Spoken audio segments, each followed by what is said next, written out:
Hey guys, I'm Rich from NeoWin, and today we're unboxing the Microsoft Surface Pro 7 Plus. So, this, I believe, is the first time we've had a Plus Surface before. So, what's new? Actually, quite a bit, and more so than we've seen in actual non-Plus iterations. For example, you might recall the Surface Pro 6 was literally just a spec bump. It was just, it was Kaby Lake R. The Surface Pro 5, which was actually just called the Surface Pro, that had dual-core 7th gen chips, regular Kaby Lake, and then the Surface Pro 6 had quad-core Kaby Lake R chips, and they didn't even add a USB-C port for that one, you know. So that got to be a full generational bump. This is called the Surface Pro 7 Plus, and it's got a few cool new things. It's got one Intel's 11th gen chips called Tiger Lake. This is the second gen 10 nanometer chip family. The first one was Ice Lake, and that was in the Surface Pro 7. And Tiger Lake comes with Iris Xe graphics, which is a lot more powerful. And I love seeing Intel focusing on integrated graphics like that, because you start to be able to do some really cool things with thin and light devices like this one. Okay. They also added 4G LTE optional. That is in the i5 model. It is not in the i7 model. And it looks like they did the same thing that they did with the Surface Pro 5, which was the last Intel-based Surface Pro that had 4G LTE, which was, what they did was they made the i5 fanless. The i5 model fanless. The i7 model still needed a fan. So they put the LTE modem right where the fan would have been. So LTE is limited to the Core i5 model. And then another thing they did for this was they added removable SSD. So this is something that they've had in the Surface Pro X and they've had in the Surface laptop line. Well, in the latest generation, right? And it's pretty cool. It's not meant so that you can upgrade your storage, although you totally could. Because Microsoft does charge quite a bit of a premium in its storage tiers. But what it's really meant for is that when you're done with this PC and you want to recycle it, you can pop that SSD out and you can destroy it. You know. So they also sent me a black type cover. The Surface Pro 7 Plus is for businesses only. Unlike what we see from, the consumer side. And if you're a regular consumer, you're still getting the regular Surface Pro 7.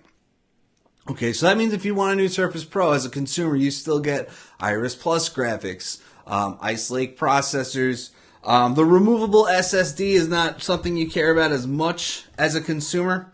So you can see that the packaging is a lot different than we would see. They add a little bit, like this is what the top of the box would look like if it was consumer packaging. There's a big difference here though, because the way it works with business PCs is that this stuff, the person using the PC never really gets to see the packaging. So that fancy consumer box that you see, that would be just a waste of money.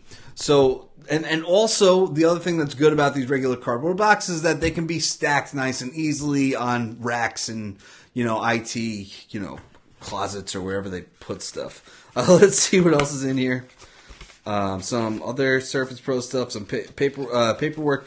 We do have a SIM tool, which is nice. So I guess that means that they sent over the 4G LTE model, which is exciting to me, always. Oh, by the way, the stuff that I just said about the packaging, that is true about almost all business PCs I've ever reviewed come in packaging like this. But it also says inside here that 64% of it is from recycled material, cuts carbon emission by 61%, cuts waste by 44%, and then it says that in 4 languages. So that's pretty cool. Okay, so let's see this has got to be the power adapter right here. And I'm guessing we still have our usual 65 watt power adapter, right? And it's going to be Surface Connect as you would expect. All right, it is 65 watts. I am trying to get it back into the box because I am not going to use this charger. I mean, another thing, by the way, considering that this is business PC, compatibility is super important in businesses because if you you can see how the packaging is designed for that this might just be handed out to someone, but it's also worth noting that those businesses have older chargers lying around because they buy these things in bulk, right? So if Microsoft went and ditched the Surface Connect port, then that's where then those chargers can't be used anymore, right? I don't know. I mean, everybody else that makes business PCs has ditched their proprietary charging ports. I mean, there are a few that put it in like very mainstream products like HP and its EliteBook 800 series, but like the premium stuff, the EliteBook 1000 series, Lenovo's ThinkPad X1 series, Dell's Latitude 9000 series, like that's just all USB-C charging at this point. And I put that back but also like that you do have a choice, right? So if your business has a mix of say Surface Pro and HP EliteBook, stuff like that, you can use USB-C chargers, across the board between the different brands. So, I mean, I guess it is nice to have the best of both worlds there, but at the same time, like, the future is here. Like, it is worth noting that, like I said, HP and Lenovo and Dell, and they've all moved on their business PCs, like within the last couple of years. On their consumer PCs, they moved on even before that. So, but Surface Connect is still here, so that's okay. So this unit that Microsoft sent me, it's got the Core i5. It is the LTE model. It's got a Core i5 1135G7. There's not as much meaning to this statement as there was with the actual Pro 7, because remember with Intel 10th Gen, they had 4 different Core i5s. They had 3 Ice Lakes and 1 Comet Lake. And remember with the Ice Lake, they had G1, G4, and G7, and that indicated graphics power. Microsoft had used G4 in the Surface Pro. They used G7 in the Surface Laptop, which was actually really cool because a lot of companies used G1, which didn't have Iris Plus at all, just as a differentiator. What a lot of companies did, like Dell with the XPS 13, HP with the Spectre X360, they would do the i3, which was dual core, the i5, which was quad core, and then use UHD graphics instead of Iris Plus. And then the i7 had Iris Plus. So like it was a real differentiator between tiers, but it was also, cheaping out. So it was cool that Microsoft actually used the better, they still do use the better i5, because remember, consumers are still getting Ice Lake on the Surface Pro and on the Surface, everybody's getting on the Surface Laptop 3. So here we have it, right? Looks exactly like the Surface Pro 7 that that we're all familiar with. Like there wasn't a lot that was done here that was different. It's mainly 4G LTE, Tiger Lake, and removable storage. So they did things a little bit different here than we've seen on, say, the Surface Pro X. You can see that they still have that panel right here, which you can just pop right off, and that's going to give you access to the storage, which is a 256 gigabyte SSD. And you could swap that out, but remember you'd have to go and install Windows and everything. Like it's not meant to be done by amateurs. This is meant to be done by professionals that know what they're doing. So there we have a SIM tray. Okay, so on the Surface Pro X, you would find the SIM card slot underneath this panel right here. So here, it's actually separate. So I just put my SIM card in there, and it goes right back. I had a little bit of trouble getting it back in the slot, but it's in there now. So what's great about 4G LTE, by the way, is you can go and the thing about security, right? Security is a big one. Security is a big feature for businesses, and public Wi-Fi is not secure. Bottom line, right? So 4G LTE is secure. No one can go and sign onto your network and, gain access to your PC. Another thing, it's convenient. You're sitting in a business class lounge in an airport. You don't have to go and look for a Wi-Fi password. You don't have to go and sign up for Starbucks mailing list to use their Wi-Fi. It's awesome. 4G LTE is great for consumers and businesses alike, although it's mainly considered to be a business feature. Okay, so that's most of the stuff that we have that's new, other than the Iris Xe graphics. So I did mention that you could do some really cool things with Iris Xe graphics. This is like you can play some 1080p games. You can do a little bit of video editing, which video editing sounds wild on this 1.7 pound tablet. But the thing is, with this focus on integrated graphics that we're seeing from Intel, this little Ultrabook style can fit that creator lifestyle too, making it just a more versatile type of machine. All right, so I just went and set that up, and while we're there, just might want to take a look at the Surface Pro 7 here. So, notice that things are different because there is a micro SD slot over here. So, one thing that this is ditching is micro SD expansion. That is something that's been on Surface since the very beginning. So, I'm a little surprised to see it go. But it is what it is. Now we have that removable storage right here, and we have a nano SIM card slot right up here. But other than that, the design of the PC is the same. They even sent me the platinum color, so you can see that really nothing has changed here. And it's not supposed to have changed, right? Because remember, it's called 7 Plus. It's not called Surface Pro 8. We thought it was going to be called Surface Pro 8. That was the rumor. But that's not what it ended up being. And I'm kind of surprised too, because I feel like there's enough changes for it to actually be called that. So anyway, going back to security features, right? Because remember, we have that 4G LTE, which is, aside from being super convenient, it is absolutely a security feature. So we've got an IR camera on top, and that's for Windows Hello and biometric authentication, facial recognition, right? So that is something that we've had on Surface Pro since the Surface Pro 4, which was a hero device for Windows 10. But again, security features important for business use cases, stuff like that. It's loading Microsoft Teams. That's super interesting because, by the way, this is a fresh installation of Windows 10, and business PC and consumer PC alike. I've never seen Teams launch. We have OneNote and OneNote. Wow.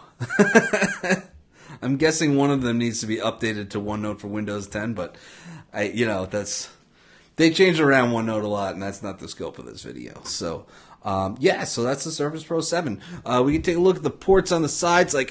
I don't want to assume that just by saying that it's so similar to the 7, that everything that it was. Therefore knowing what it should be. 3.5 millimeter audio jack, power button, volume rocker, and then over here we have Surface Connect, USB Type A, USB Type C. Now, all of these are USB 3.2 Gen 2, which means that they support 10 gigabits per second data transfer speeds. Okay, and all three of those ports, not just the USB Type A and USB Type C. The Surface Connect port is very much just a USB port that looks a little different, right?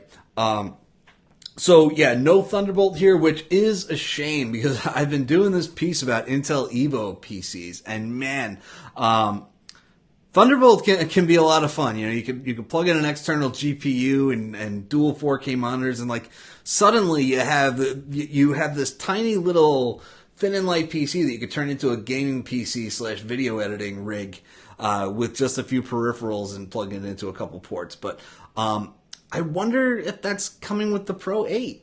So that leaves me with my biggest question about this, which is why. But I do want to get back to that why in a second. But I also wanted to point out, because on the Surface Pro 7 here, I actually have a Bridge 12.3 keyboard. And so if you don't like Microsoft's type cover, right? For instance, in your business. Again, this is a business product, so I keep referring to business features and stuff like that. But If this isn't comfortable for you, this turns it into a laptop, very much so.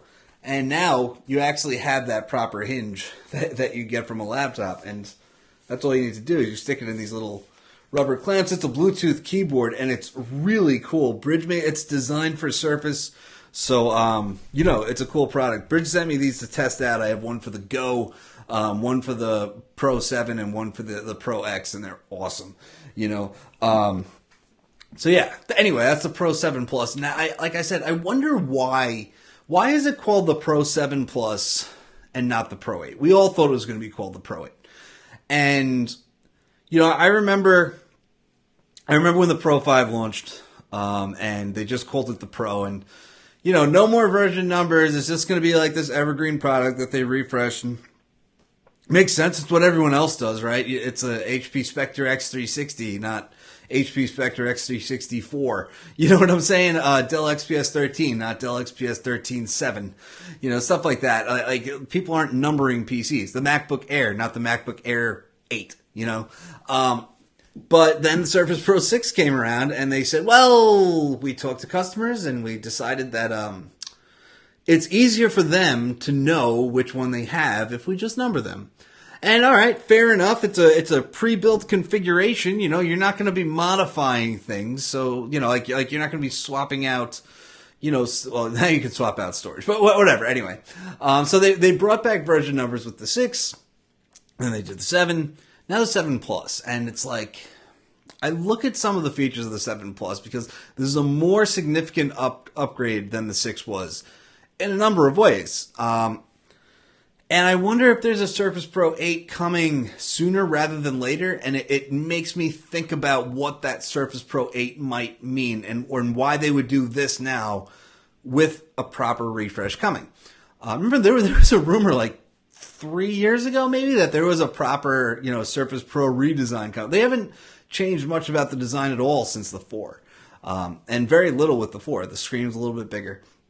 So you look at business features, and I mentioned the charging cables, right? They have been sticking with Surface Connect for a very long time because they don't want to burn people who invested in the ecosystem, who invested in Surface Docks, right? Surface Docks connecting that Surface Connect port, just accessories, right? And they don't want to burn those people. They don't want to burn people who bought type covers. Compatibility is important for business. So I wonder if they did the 7 Plus for businesses, and now they have that Surface Pro 8 on the way that maybe finally ditches Surface Connect. It would be nice. Maybe redesigns that charging port. A lot of people saw the Surface Pro X and they said, wow, this thing looks cool. It's what the next Surface Pro next Intel powered Surface Pro should look like. And first of all, that's impossible. That is never going to happen. That thing was designed for ARM processors, and ARM processors are small enough that they can fit in a thin chassis like that. They might narrow the bezels at some point. They might change the ports at some point, but it's never going to be that thin. They could take some elements of it and bring it to this, and then they can redesign that the type cover port. They can get rid of Surface Connect. Maybe bring on Thunderbolt 3, which would be awesome. Some modern elements for this, because you really have to wonder why they called it 7 Plus instead of just Surface Pro 8, and why they're just selling it to business customers instead of letting anyone who wants one have one. So like really, it's a product that leaves me with more questions than answers. Microsoft is not commenting on any of that, so that's super interesting to me as well. So we'll see what happens with that. But as for this, it's the business product. It's the one that's got 4G LTE. It's got that backward compatibility with all of your cables and accessories. So that's it, guys. I'll have a review on this in a few weeks. I'm going to switch back and forth between the keyboards. Like the Brydge keyboards, and I had to give them a shout out because they've become a staple to my Surface usage. I don't use them all the time, but it's just something that's just always there, because it's like if I'm going somewhere and I'm going to have like a small desk, or if I'm going to be using it on my lap, I have a Brydge keyboard with me, and to me that's just, part of the form factor, and it's just necessary, So anyway, guys, stay tuned. We will have more in, a few weeks, so stay tuned. I'm Rich from Neowin. Have a great night.